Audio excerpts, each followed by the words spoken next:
ಇಲ್ಲೊಬ್ಬ ಭೂಪ ಬಾಳು ಕೊಡೋದಾಗಿ ಮದುವೆಯಾಗಿದ್ದ, ಕೈಗೆ ಒಂದು ಮಗು ಕೂಡ ಕೊಟ್ಟ, 36 ಲಕ್ಷವನ್ನ ವರದಕ್ಷಿಣೆಯಾಗಿ ಕೂಡ ತೆಗೆದುಕೊಂಡ. ನಂತರ ಇದೀಗ ಎಸ್ಕೇಪ್ ಆಗಿದ್ದಾನೆ. ಬಾಳು ಕೊಡೋದಾಗಿ ಮದುವೆಯಾಗಿದ್ದ ಆಸಾಮಿ ಆಕೆಯನ್ನ ಮದುವೆ ಆಗ್ತೀನಿ ಅಂತ ಮದುವೆಯಾಗಿ ಕೈಗೆ ಒಂದು ಮಗುವನ್ನ ಕೊಟ್ಟಿ 36 ಲಕ್ಷವನ್ನ ತೆಗೆದುಕೊಂಡು ಪರಾರಿಯಾಗಿದ್ದಾನೆ. 36 ಲಕ್ಷವನ್ನ ತೆಗೆದುಕೊಂಡ ಮೋಹನ್ ರಾಜ್ ಎಸ್ಕೇಪ್ ಆಗಿದ್ದಾನೆ.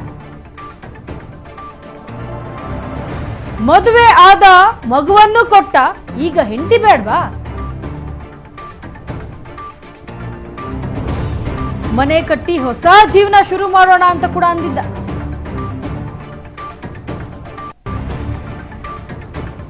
ಶ್ರೀಮಂತ ಹುಡುಗಿ ಹಿಂದೆ ಹೋಗ್ತಿದ್ದಾನೆ ಅಂತ ಪತ್ನಿ ಈ ಹಿಂದೆ ದೂರು ಕೂಡ ಕೊಟ್ಟಿದ್ರು. ಗಂಡ ಬೇಕೇ ಬೇಕು ಅಂತ ಪಟ್ಟು ಹಿಡಿದು ಕೂತು ಠಾಣೆ ಮೆಟ್ಟಲೇರಿದ್ಲು ಪತ್ನಿ. ಕಳೆದ 10 ವರ್ಷಗಳಿಂದ ಸಂತ್ರಸ್ತ ಮಹಿಳೆ ಪರಿಚಯ ಇದ್ದಾಳೆ. ದೃಶ್ಯಾವಳಿಗಳಲ್ಲಿ ಗಮನಿಸ್ತಾ ಇದ್ದೀರಾ. ಒಂದ್ ಕಡೆ ಗಂಡನ ಮೇಲೆ ಎಫ್ಐಆರ್ ಆಗಿದೆ. ಈ ಪ್ರಕರಣಕ್ಕೆ ಸಂಬಂಧಪಟ್ಟಕ್ಕೆ ಬಾಳು ಕೊಡೋದಾಗಿ ಮದುವೆ ಆಗ್ತೀನಿ ಅಂತ ಹೇಳಿದ್ದ ಸ್ವಾಮಿ ಕೈಗೆ ಒಂದು ಮಗುವನ್ನ ಕೊಟ್ಟು 36 ಲಕ್ಷವನ್ನ ತೆಗೆದುಕೊಂಡು ಅಲ್ಲಿಂದ ಎಸ್ಕೇಪ್ ಆಗಿದ್ದಾನೆ. 36 ಲಕ್ಷವನ್ನ ತಗೊಂಡಿರೋದು ಒಂದಲ್ಲ ಎರಡಲ್ಲ, 36 ಲಕ್ಷ. ಮೋಹನ್ ರಾಜ್ ಈಗ ಎಸ್ಕೇಪ್ ಆಗಿರೋದು. ಹಾಗೆ ಆ ಮಹಿಳೆ ಏನು ಮದುವೆ ಆಗಿದ್ಲು, ಆ ಮಹಿಳೆ ತನ್ನ ಗಂಡನ ಜೊತೆ ಮದುವೆ ಆಗಿರುವಂತಹ ಫೋಟೋಸು, ತನ್ನ ಮಗು ಜೊತೆ ಇರುವಂತಹ ಫೋಟೋಸು, ಕೆಲವೊಂದು ಫೋಟೋಗಳನ್ನು ತೋರಿಸ್ತಾ ಇದ್ದಾಳೆ. ದೃಶ್ಯಾವಳಿಗಳಲ್ಲಿ ಗಮನಿಸ್ತಾ ಇದ್ದೀರಾ ನೀವು. ಮೋಹನ್ ರಾಜ್ ಇದೀಗ ಎಸ್ಕೇಪ್ ಆಗಿರೋದು. 36 ಲಕ್ಷವನ್ನ ತೆಗೆದುಕೊಂಡು ಆಕೆಯಿಂದ ಮಗುವನ್ನು ಬಿಟ್ಟು, ಹೆಂಡತಿಯನ್ನು ಬಿಟ್ಟು ಈಗ ಎಸ್ಕೇಪ್ ಆಗಿದ್ದ. ನೋಡಿ ದೃಶ್ಯಾವಳಿಗಳಲ್ಲಿ ಫೋಟೋ ಕಾಣಿಸ್ತಾ ಇದೆ. ಮೋಹನ್ ರಾಜ್ ಮದುವೆ ಆದ, ಮಗುವನ್ನು ಕೊಟ್ಟ, ಈಗ ಹೆಂಡತಿ ಬೇಡವಂತ ಮನೆ ಕಟ್ಟಿ ಹೊಸ ಜೀವನ ಶುರು ಮಾಡೋಣ ಅಂತ ಕಲ್ಲರ್ ಕಾಗೆಯನ್ನ ಆರಿಸಿದ್ದಾನೆ.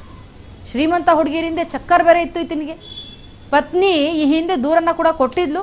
ಆದರೆ ಗಂಡನಿಗೆ ಪೊಲೀಸ್ ಮೇಲೆ ಭಯ ಇಲ್ಲ, ಜೀವನದ ಮೇಲೂ ಭಯ ಇಲ್ಲ. ಹಾಗಾಗಿ ಗಂಡ ಬೇಕೇ ಬೇಕು ಅಂತ ಠಾಣೆ ಮೆಟ್ಲೇರ್ತಾ ಮಹಿಳೆ ಕೂತಿದ್ಲು. ಕಳೆದ 10 ವರ್ಷಗಳಿಂದ ಒಬ್ಬ ಸಂತ್ರಸ್ತೆ ಮಹಿಳೆ ಪರಿಚಯ ಆಗಿದ್ದಾಳೆ. ಈ ವಿಚಾರವಾಗಿ ದೂರು ಕೊಟ್ಟರು, ನ್ಯಾಯ ಸಿಕ್ಕಿಲ್ಲ ನನಗೆ ಅಂತ ಸಂತ್ರಸ್ತೆ ಕಣ್ಣೀರನ್ನ ಇಡ್ತಾ ಇದ್ಲು.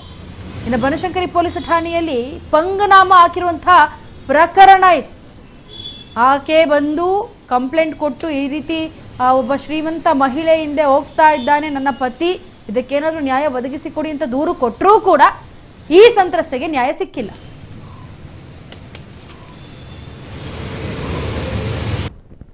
ಮೋಹನ್ ರಾಜ್ ಅನ್ನೋದನ್ನ ನಾನು 10 ವರ್ಷದ ಪರಿಚಯ ಇತ್ತು. 2016ರಿಂದನೂ ಪರಿಚಯ ನನಗೆ. 2022ರಲ್ಲಿ ಫೆಬ್ರವರಿ 24ನೇ ತಾರೀಕು ವೆಂಕಟೇಶ್ವರ ದೇವಸ್ಥಾನ ಬನಶಂಕರಿನಲ್ಲಿ ಮುಂಬಾಗದಲ್ಲಿ ಲವ್ ಮ್ಯಾರೇಜ್ ಆದ್ವಿ ನಾವು. ಅದಾದಮೇಲೆ ನಮ್ಮ ಯಜಮಾನರು ಮನೆಗೆ ಕಟ್ಟೋಕ್ಕೆ ದುಡ್ಡು ಬೇಕು ಅಂತ ನನ್ನ ಹತ್ರ 36,60,200 ರೂಪಾಯಿ GPay ಮೂಲಕ ಒಡವೆ ಅಡ ಇಟ್ಟು ಲೋನ್ ಮೂಲಕ ಎಲ್ಲ ತೊಗೊಂಡಿದ್ದಾನೆ. ಮನೆ ಕಟ್ಟಿದ್ಮೇಲೆ ಮನೆ ಕರ್ಕೊಂಡು ಹೋಗ್ತೀನಿ ಅಂತ. ನನಗೆ 3 ವರ್ಷದ ಮಗುನೂ ಇದೆ. ಈಗ ನೋಡ್ರೆ ಮನೆ ಎಲ್ಲ ಕಟ್ಟಿದ್ದಾಯಿತು, ಗೃಹ ಪ್ರವೇಶ ಎಲ್ಲ ಆದಮೇಲೆ ಮನೆ ಬೇಕು ಅಂತಲೇ ಶಿಫ್ಟ್ ಮಾಡಿಬಿಟ್ಟು ಮನೆಗೆ ಬರೋದು ನಿಲ್ಲಿಸಿದ್ದಾನೆ ಸರ್. ಅವನು ಕೇಳಕ್ಕೆ ಅವ್ರ ಮನೆಗೆ ಹೋಗಿದ್ದಕ್ಕೆ ನೀವು ಕೀಳು ಜಾತಿಯವ್ರು ಮನೆಗೆ ಸೇರಿಸಲ್ಲ ನಾನು ಅಂತೇಳಿ ಹೊಡೆದು ಜಗಳ ಮಾಡಿ ಕಳಿಸಿದ್ದಾರೆ. ನಾನು ಅದನ್ನು ಕಂಪ್ಲೇಂಟ್ ಕೊಟ್ಟಿದ್ದೀನಿ. ಕಂಪ್ಲೇಂಟ್ ಕೊಟ್ಟರು ಕೂಡ ಅವ್ರ ಜೊತೆ ಶಾಮೀಲಾಗಿದ್ದಾರೋ ಏನೋ ಗೊತ್ತಿಲ್ಲ. 4 ಜನದ ಹೆಸರು ರಿಮೂವ್ ಮಾಡಿ ನನ್ನ ಗಂಡನ ಹೆಸರು ಮಾತ್ರ ಕೊಟ್ಟಿದ್ದಾರೆ ಚಾರ್ಜ್ ಶೀಟಲ್ಲಿ. ಸರಿ, ಅದಾದಮೇಲೆ ಕಂಪ್ಲೇಂಟ್ ಕೊಡ್ತೀವಿ ಅಂತ ಹುಡುಗರುಗಳನ್ನೆಲ್ಲ ಜೊತೆಲಿ ಹಾಕ್ಕೊಂಡು ಎಲ್ಲೋದ್ರೂ ಕೂಡ ನಿನ್ನ ಬಿಡಲ್ಲ, ಸಾಯಿಸ್ತೀನಿ ಅಂತ ರೋಡಲ್ಲೆಲ್ಲ ಅಟ್ಟಾಚಿ ಹೊಡಿತಾರೆ. ಅದನ್ನು ನಾನು ಬನಶಂಕರಿ ಸ್ಟೇಷನಲ್ಲೂ ಕಂಪ್ಲೇಂಟ್ ಕೊಟ್ಟಿದ್ದೀನಿ. ನಾನು ಟೋಟಲಾಗಿ 4 ಕಂಪ್ಲೇಂಟ್ ಆಗಿದೆ ಸರ್. ಪೊಲೀಸವ್ರು ನೋಡಿದ್ರೆ ನನಗೆ ಹೇಳ್ತಾರೆ, ಇನ್ನೊಂದ್ಸಲಿ ಕಂಪ್ಲೇಂಟ್ ಕೊಡೋಕ್ಕೆ ಬಂದರೆ ನಿನ್ನೆ ಕಂಪ್ಲೇಂಟ್ ಕೊಟ್ಟು ಒಳಗಾಗ್ತೀನಿ ಅಂತ ಹೇಳ್ತಾರೆ. ಅವ್ರ ಮುಂದೆನೇ ನನಗೆ ಅವಮಾನ ಮಾಡ್ತಾರೆ ಹೊರತು ಏನಾಯಿತು ಅಂತ ಒಂದು ಸ್ಟೋರಿ, ಒಂದು ಪದ ಕೂಡ ನನ್ನ ಹತ್ರ ಕೇಳ್ತಾ ಇಲ್ಲ ಸರ್ ಅವರು. ಸರ್ ಆಗಿದೆ. ಆಲ್ರೆಡಿ ಒಂದು ಮದುವೆ ಆಗಿ ಡಿವೋರ್ಸ್ ಆಗಿತ್ತು. ಆ್ಯಕ್ಚುಲಿ ಮದುವೆ ಆಗಿ 1 ವರ್ಷ ಜೊತೆಲಿದ್ದೆ ಅಷ್ಟೇ. ಮಗು ಆದಮೇಲೆ ಅವ್ರು ಹೆಲ್ತ್ ಇಶ್ಯೂ ಇದ್ದು ಬಿಟ್ಟೋಗಿದ್ರು. ನಮ್ಮ ತಾಯಿ ಮನೇಲಿ 4 ವರ್ಷ ಇದ್ದೆ. 4 ವರ್ಷ ಆದಮೇಲೆ ಇವ್ನ ಪರಿಚಯ ಆಗಿದ್ದು. ಇನ್ನೂ ಮಗುನ ಚೆನ್ನಾಗಿ ನೋಡ್ಕೊತೀನಿ ಅಂತ ಮದುವೆ ಮಾಡ್ಕೊಂಡ. ನನ್ನ ಮಗನಿಗೆ ಬೆಲ್ಟಲ್ಲೆಲ್ಲ ಹೊಡಿತಾನೆ ಅಂತಲೇ ನಮ್ಮ ಅಮ್ಮನ ಮನೆಯಲ್ಲೇ ಬಿಟ್ಬಿಟ್ಟಿದ್ದೆ ಮಗುನ. ಅದಾದ್ಮೇಲೆ ಅಬಾರ್ಷನ್ ಮಾಡಿಸ್ತಾ ಇದ್ದ, ಊಟದಲ್ಲೆಲ್ಲ ಹಾಕ್ಬಿಟ್ಟು ನಂಗೆ ಅಷ್ಟು ಗೊತ್ತಾಗ್ತಾ ಇರಲಿಲ್ಲ. ಅದಾದ್ಮೇಲೆ ಒಂದು ಹೆಣ್ಮಗು ಆಯಿತು. ಹೆಣ್ಮಗು ಆದ್ಮೇಲೂ ಇನ್ನೂ ಒಂದು ಅಬಾರ್ಷನ್ ಆಯಿತು ಸರ್. ಅದು ಹಾಸ್ಪಿಟ್ಲಲ್ಲಿ ಹೋಗಿ ಇದು ಮಾಡಿದ್ವಿ. ಅದಾದಮೇಲೆ ಮನೆ ಶಿಫ್ಟ್ ಶಿಫ್ಟ್ ಮಾಡಿದ್ಮೇಲೆ ಒಂದೇ ದಿನ ಇದ್ದಿದ್ದವನು 2ನೇ ದಿನಕ್ಕೆ ಬೇಕು ಅಂತಲೇ ಜಗಳ ಮಾಡಿ ಬಿಟ್ಟು ಹೋದ. ನೋಡಿದ್ರೆ ಗೊತ್ತಾಯ್ತು ಅವನಿಗೆ ಬೇರೆ ಹುಡುಗಿ ಜೊತೆ ಅಫೇರ್ ಇದೆ ಅಂತ. ಮೋಹನ್ ರಾಜ್ ಅನ್ನೋದನ್ನ ನಾನು 10 ವರ್ಷದಿಂದ ಪರಿಚಯ. ಎಸ್ ನೋಡಿ, ಪ್ರೀತಿಸಿ ಮದುವೆಯಾಗಿ ಮಗು ಕೂಡ ಆಗಿದೆ, ಸುಖವಾದ ಜೀವನ ನಡೆಸೋಣ ಅನ್ನೋದು ಬಿಟ್ಟು ನೋಡಿ, ಈಗಿನ ಕಾಲದಲ್ಲಂತೂ ಹೆಣ್ಮಕ್ಳು ಸಿಗ್ತಾನೇ ಇಲ್ಲ. ಮದುವೆ ವಿಚಾರ ಅಂತ ಬಂದಾಗ ಗಂಡುಗಳಿಗೆ ಹೆಣ್ಣುಗಳು ಸಿಗ್ತಾನೇ ಇಲ್ಲ. ಸಿಕ್ಕಿರೋದನ್ನು ಉಪಯೋಗಿಸ್ಕೊಂಡು ಜೀವನದಲ್ಲಿ ಬಾಳಿ ಬದುಕೋಣ ಅನ್ನೋದು ಬಿಟ್ಟು ಇದ್ಯಾವುದ್ರಿ ಇದೆಲ್ಲ ಹೊಡೆದಾಡ್ಕೊಂಡು ಬರೆದಾಡ್ಕೊಂಡು ಯಾರ್ದೋ ಮಾತುಗಳನ್ನ ಕೇಳ್ಕೊಂಡು ಇನ್ನೊಬ್ಬರಿಂದ ಹೋಗೋಂಥ ಕರ್ಮ ನಿಮ್ಗೆ ಯಾಕೆ?